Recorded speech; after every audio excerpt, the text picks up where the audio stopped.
Keep up the good, great work. Not just good, great. Thank you. Good and great. Good.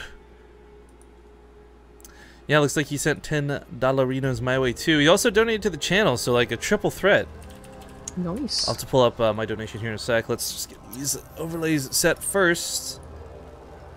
And I gotta make sure I don't forget the score this time. Alright, so, spawning here on the leftmost side of the map. A bit of SCV struggle there. It's gonna be the Purple Archon team, Beastyqt and QXC. The bottom left has the red Archon. It's the Zerg players, Bly and Nerchio.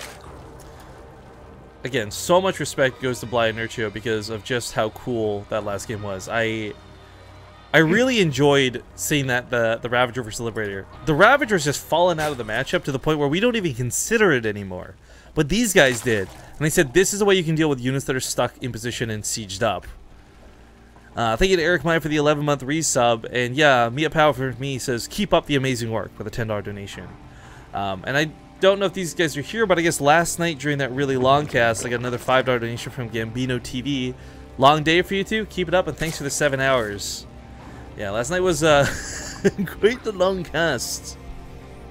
Yeah, much longer than we anticipated, and an hour longer than it should have been, as there was a huge delay. But hey, there's some cool games, so... Yeah, it wasn't that bad of an experience.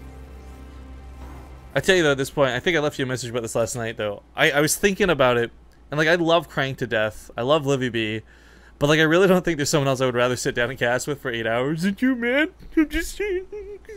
Oh. No, but seriously, like I think at this point it's... We always talk about this whole like dynamic, like we got the testosis effect going on, and I never really considered it, but it's kind of the case now where like I don't know that I want to actually dedicate 10 hours of a day, like half of a day, to go like do casting, much less with somebody else, like on another channel or anything like that. It'd just be so weird. No one would get my jokes if you're like, that'd be the worst part.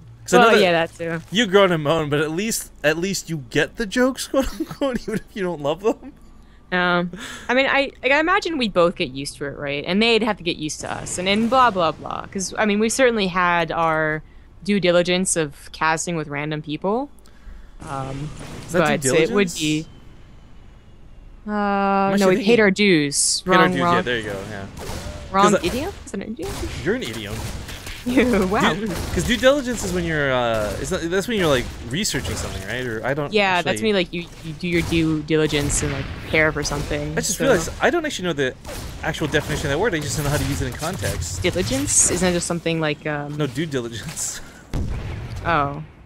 Well, like diligence would mean. What does diligence mean? Dedicated? Yeah, it means like you're dedicating to something, like you're doing it correctly, and a lot of it, right? I'm sure there's an official dictionary that someone will open up and look for us. Yeah, that's your due diligence is something that you should have done, right? You have to do your diligence, idiot. But anyways, okay, enough about this. See, I couldn't do that with someone else, man. At this point, the point they'd just be like so uncomfortable and awkward, and paid our dues. That's what I meant to say. All right, Reaper gonna get up here. Now, last time they actually lost the Reaper really early, and well, that didn't exactly kill them. They won the game after all. It did kind of keep them in the dark for a long time about what was going on. They had no idea what layer timing. They didn't see the gases, or even if there's a spire. The Reaper once again goes down. Not something I feel should happen when you've got Archon mode, but perhaps they're looking at the microplayer on these Hellions instead, and they did have to run from the Lings. Apparently the scores are wrong. Did you fix them?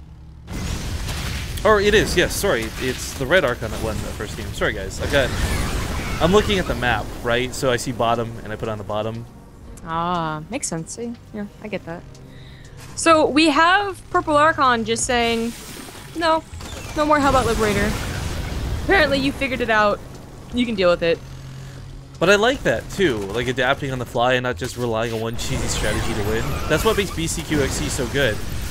They are, again, very intelligent players. We talked about it earlier. They knew the Overlord drops would be coming, so Marine was in position waiting to pick off the Overlord. I mean, they've already figured out most of the tricks, and that's just the opening.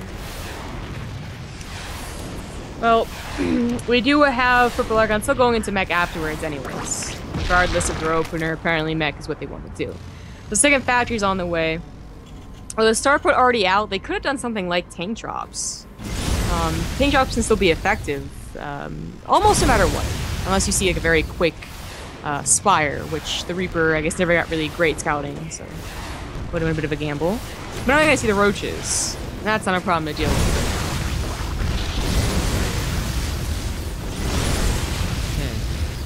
Lings do slip past, but I mean, they should be able to raise these depots. There we go. All the depots, even. The roaches actually are not numerous enough to be that much of a threat. SCV was round 1, they get a kill. Hellions just kind of kiting the others. This actually goes really well for Purple Archon. Yeah, I mean, it was Hellions for roaches, and I think like a mostly even amount too, so better for the person who did not invest gas into it. There we go, last shots on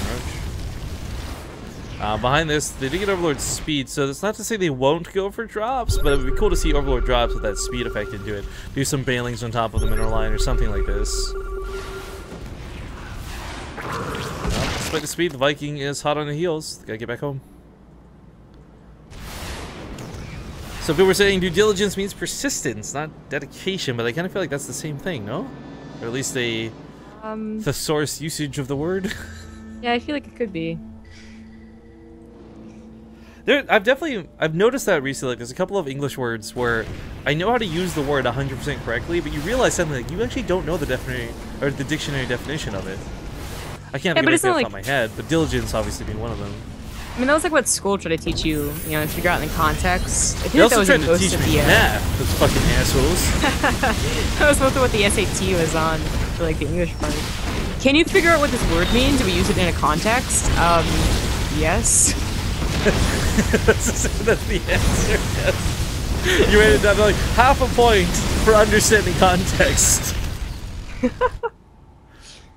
Anyways.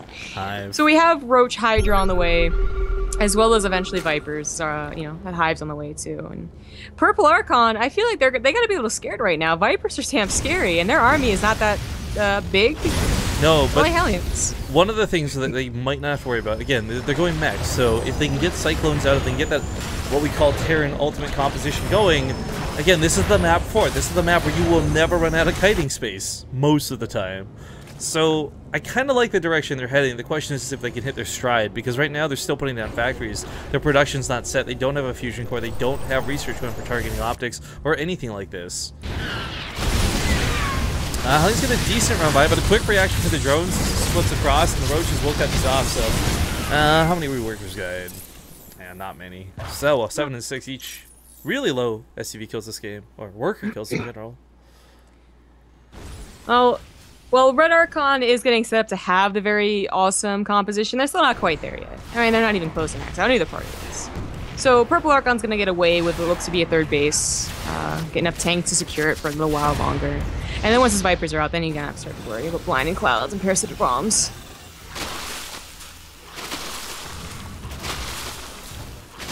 The roaches pick up one of these geysers, that's kind of annoying. Definitely gonna need that gas. I'm still a little bit shocked to see the dedication to Liberators, Hellions, and tanks. It's good mid-game play, but really, really want to see the Cyclones get rolling. If that's not their in-game composition, then I really don't know which direction they're planning to head for this, because I feel the Hive Tech is going to be a little bit too challenging for them to deal with. I guess the Hive Tech's also going to help them abduct these little buggers. You know, what's cool about this, though, is the Ravagers can actually take one of the shots of the Liberator without going down immediately, so it doesn't let them get in range to do moments like this where you take that shot.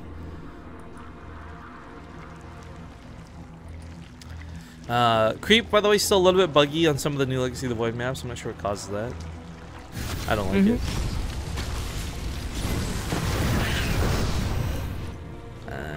Let's see, no Lurker Den being morphed in, so it's just Hydras, strictly, with the Vipers.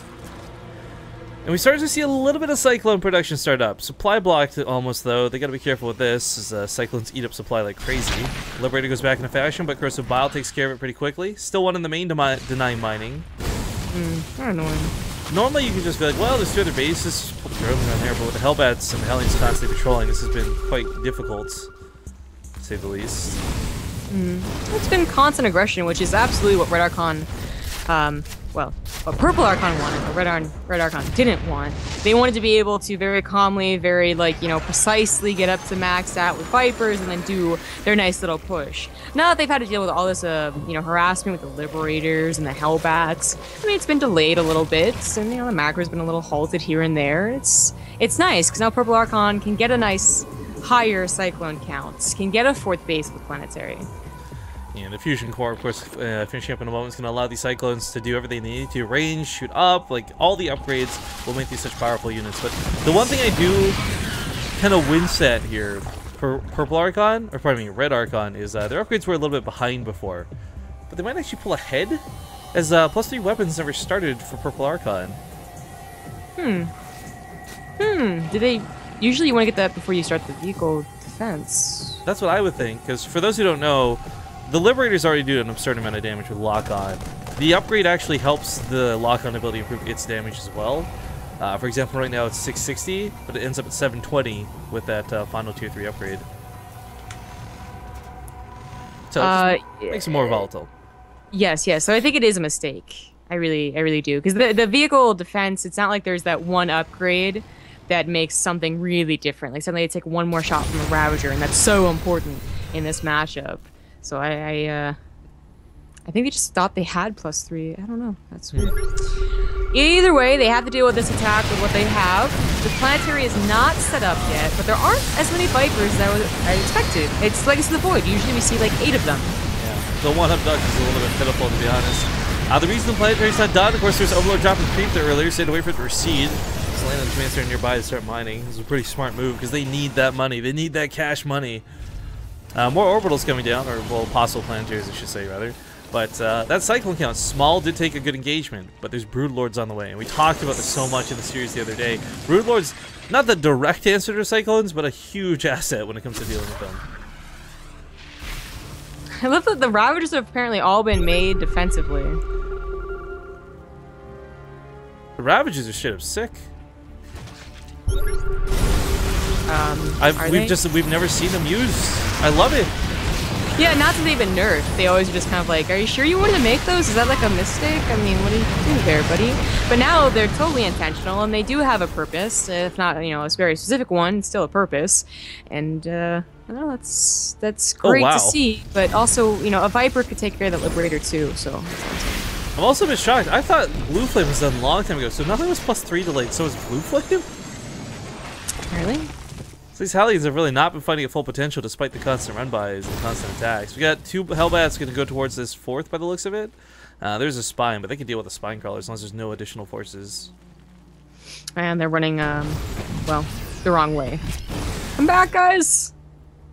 Oh, there's drops going off everywhere, yeah, really. I like this. I like this out of Purple Archon. They really needed to start dealing some real damage. That drone count for Red Archon's down to 57, and you know, how often we used to see Zerg play in 4 base and they got like 2k minerals in the bank, right? That's not the case at all. They're struggling for cash. Yeah, they're not going to be able to make 10 Broodlords right off the bat, that's for certain. Swear to God, man, if he had only gone for the 8 Vipers, this would have been done. But at least he's going for Corruptors now. I mean... Yeah. Well, the Cyclone count not exactly crazy out of hand yet. I mean, a lot of dedication from the factories. It's not even about cost effectiveness. They've been going to Hellions. Those drops have been really good. The run-bys have been harassing. They've been doing everything they need to with the Hellions, but I just hope they don't dedicate to them for too long. Because all of a sudden, the Broodlords are in your face and you've got no Cyclones. Well, they're getting Vipers. I mean, shoot, Vikings. So they are preparing for the... Well, it's worth noting, guys, they did combine the armor upgrades for the vehicles. The weapon upgrades are still split. So the Vikings don't have that +3 like the rest of the mech army does. Yeah, I'd say that's maybe why they prioritize that over +3, but I think they just forgot they had double armoring. Because that wastes 2 upgrades on the research tab. Maybe. Bly taking a bit of a pause here. I guess they're just lagging a little bit. I thought this was going to be another one of those moments where like, hang on guys, we can't stop arguing. Let's figure out what's going on. You see that screenshot got included in QXC's blog post, by the way? I did. I was laughing my ass off. For those who don't know the context of what we're talking about, there was a game we were casting with Tefl and Tamikas playing together, and they had to pause the game because they were fighting over who was doing what. There's no communication going on between them at all. Or rather, the communication that was going on was very poor. Someone on Twitter asking, these Archon mode replays are being released, right? That's up to GnomeJon. We can release them publicly, we can release them to subs, we cannot release them at all. You guys love to ask GnomeJon. It's his tournament, they can do what he'd like with the replays. I guess GnomeJon, just tweet at me whatever you want us to do. So, I'll miss it in the chat. Cyclones on the other side of the map do get caught. A lot of Vipers doing those abducts. Once again, not enough Cyclones was the problem going into this. The Cyclone came out really hurt from the amount of Hellions they've invested into this game. It is, but I mean, I still, Cyclones can take on Broodlords 1v1, and that's silly and whatnot, but they're still not the absolute answer, because they do get caught up in the Broodling, wall, we'll say, that they create when they fly forward, and all the elements that can be on the ground, so you still need to invest in those Vikings. And as long as you're doing that, then I guess I don't mind. It's gonna come down to one big, huge engagement, and I'm guessing with Parasitic Bomb available, the Zerg will win that, but who knows? This micro happens all the time. Yeah, it really depends on where they want to prioritize, though. Again, the energy cost of Parasitic Bomb was increased. You only do one per Viper, essentially. Some cases, Abducts end up being better. But this Broodlord army is looking strong. It's looking good. There's not a lot of upgrades there for the Broodlings, but you're not really looking for damage on them. You're looking for mass and quantity. Yeah. There's not any upgrades on the air in general, though, which is kind of sucky, as the Vikings at least have that lethal weapon upgrade for them. Armor. Darn it, yes. That's what I meant, armor. God. But there's the Parasitic Bomb, which usually just absolutely wins the air no matter what. But look at those splits! Splits from the Vikings immediately, but then they regroup! What? Why? You did it so well! You handled that so good! I mean, I think he just underestimated how big the Parasitic Bomb was. I thought they split enough, and that was just not true. Even then, the act of splitting, usually, it stops you from attacking, right? So the other person gets more shots off on your army, and it still works out to the Zerg's advantage. And some might be, honestly, a little too powerful. Like, Zerg has gone from having the worst anti-air late game to having probably the best, just with that single skill. Without question, without question. But this is, I'd say, over? There's no supply for Purple Archon. Looks like it. They're trying to produce more Vikings, but they just don't have the damage. They went from looking totally overpowered in the last series to getting a little slapped in this one. Yeah, I mean, a lot of this comes down to the fact that Bly and Nerchio clearly have this match figured out. Forget the abusiveness of, like, whatever you think you've seen. It's the fact that we just saw the dynamics swap so hard from one to the other. And, this is just crazy. I love it.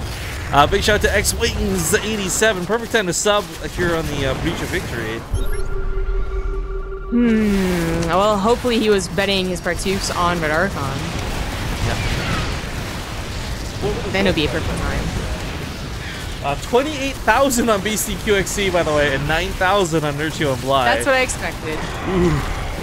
After that last game, facing another Zerg player, I would have bet the same. Yeah, you watch them stomp them so easily, and you know it's Korean player True. You might not know Elroy, but you know True, you got some faith in him. Parasitic Bombs going down once again. Vikings just getting torn out of the sky by this ability. Some nasty stuff to deal with.